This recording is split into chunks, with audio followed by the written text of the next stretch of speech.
வணக்கங்க. நாங்கள் ஒட்டஞ்சத்திரம் அஜய் கொங்கு திருமண தகவல் மையத்திலேருந்து பேசிகிட்டு இருக்கேங்க. நம்ம திருமண தகவல் மையம் எங்கே அமைஞ்சிருக்குன்னு பார்த்தீங்கன்னா, ஒட்டஞ்சத்திரம் காவல் நிலையத்துக்கு எதிர்புறமாக தாங்க அமைஞ்சிருக்குது. நம்ம திருமண தகவல் மையம் கிட்டத்தட்ட 14 ஆண்டுகள் முடிந்து 15ஆவது ஆண்டில் அடி எடுத்து வைக்கிறோங்க. இப்போ இந்த தருணத்தில் இருக்கிறனால நாங்கள் தினமும் நிறைய ப்ரொஃபைல் அப்டேட் பண்ணிட்டு தாங்க இருக்கோம். பசங்களுக்காக இருந்தாலும் பொண்ணுங்களுக்காக இருந்தாலும் ஜாதகம் நம்மகிட்ட நிறைய இருக்குதுங்க.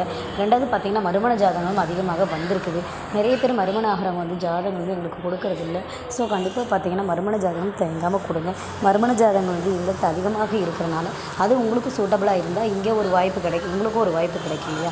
அதனால் கண்டிப்பாக பார்த்தீங்கன்னா, மறுமண ஜாதகம் உங்களுடைய ஏஜ் அதிகமாக இருந்தாலும் பரவாயில்லைங்க. மறுமண ஜாதகத்துக்கு கண்டிப்பாக எங்கள்கிட்ட ஃபோட்டோ ஜாதகம் அதுக்கும் பயோடேட்டா எல்லாமே அனுப்பிச்சி விடுங்க. நாங்கள் ஒன்ஸ் ரிஜிஸ்டர் பண்ணிட்டோம்னா உங்கள் மேரேஜ் முடிகிற வரைக்குமே உங்களுடைய ஜாதகம் ஆன்லைனில் தாங்க போயிட்டுருக்கோம். இது முழுக்க கொங்கு வெள்ளாள கவுண்டர்கிட்ட தாங்க பண்ணி கொடுத்துட்ருக்கோம். அதுவும் ஃப்ரீயாகவே பண்ணிகிட்ருக்கோம். கண்டிப்பாக இதற்கான கட்டணம் எதுவுமே இல்லை. ஃப்ரீயாகவே நாங்கள் ரிஜிஸ்டர் பண்ணிக்கோங்க. நீங்கள் ஆன்லைனில் ரிஜிஸ்டர் பண்ணிட்டு ஓகே பண்ணிக்கலாங்க. வரன்களை ஓகே பண்ணிட்டு நீங்களே சுபிக்ஷமாக உங்கள் மேரேஜை நீங்களே நடத்திக்கலாங்க. இது பார்த்திங்கன்னா, நம்மள்கிட்ட பார்த்திங்கன்னா ஜாதகம் பார்த்திங்கன்னா நிறைய தமிழ்நாட்டில் இருக்கக்கூடிய அனைத்து மாவட்டங்கள்லேருந்து வெளி மாநிலங்கள்லேருந்து கூட அனுப்பிச்சிட்ருக்காங்க. தமிழ்நாடு மட்டும் இல்லைங்க, வெளி மாநிலங்கள்லேருந்து கூட அனுப்பிச்சிட்ருக்காங்க. நம்மள்கிட்ட ஜாதக வகை என்னென்ன இருக்குது அப்படின்னா, பி லைனில் முடிச்ச பொண்ணுங்க ஜாதகம், பசங்க ஜாதகங்க.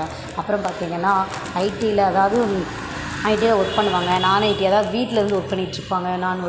அந்த மாதிரி இருக்கக்கூடிய ஜாதகங்கள் அதிகமாக இருக்குது.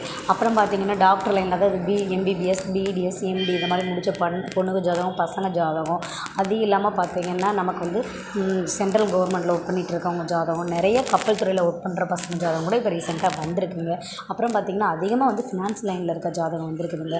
அப்புறம் பார்த்திங்கன்னா, அடிப்படை வசதி அதிகமாக இருக்கக்கூடிய ஜாதகங்கள், அதிகமாக மிக வசதின்னு சொல்கிறாங்க இல்லையா, அந்த மாதிரி ஜாதகங்கள் நம்மள்கிட்ட விஐபி ஜாதகம் நிறைய வந்திருக்குதுங்க. அதில் உங்களுக்கு தேவையானது நீங்களும் விஐபிஸாக இருந்தால் கண்டிப்பாக எங்கள் மேட்ரிமோனியில் ரிஜிஸ்டர் பண்ணி ஓகே பண்ணிக்கலாம். நீங்களாகவே நேரடியாகவே அவங்கள காண்டாக்ட் பண்ணி பேசிக்கலாம். அது இல்லாமல் பார்த்திங்கன்னா, இப்போ எங்களுடைய வசதி கம்மியாக தாங்க இருக்குது. எங்களுக்கு அடிப்படை வசதி குறைவு, அதுக்கு தகுந்த மாதிரி வரன் போதும் அப்படின்னு நிறைய பேர் கேட்குறீங்க. என் பையன் ஃபைனான்ஸ் தான் பண்ணிட்டு இருக்கான், அந்த லைனில் பார்க்கலாம் அப்படின்னா, ஃபைனான்ஸ் படித்தவங்களுக்கு அளவான வசதியில் இருக்க பொண்ணு ஜாதகம்லாம் இருக்குதுங்க. நீங்கள் படிப்பு ஒரு குறையாக நினைக்காதீங்க. கண்டிப்பாக படிப்பு இல்லைனாலும் சரிங்க, சொந்த தொழில் பண்ணிக்கிட்டு இருக்கவங்களா இருந்தால் அவங்களுக்கு தகுதியான ஜாதகங்கள் நம்மள்கிட்ட நிறைய இருக்குதுங்க. நம்ம மேட்ரிமோனியில் கண்டிப்பாக ஒன்ஸ் ரிஜிஸ்டர் பண்ணுங்கள். நன்றி, வணக்கம்.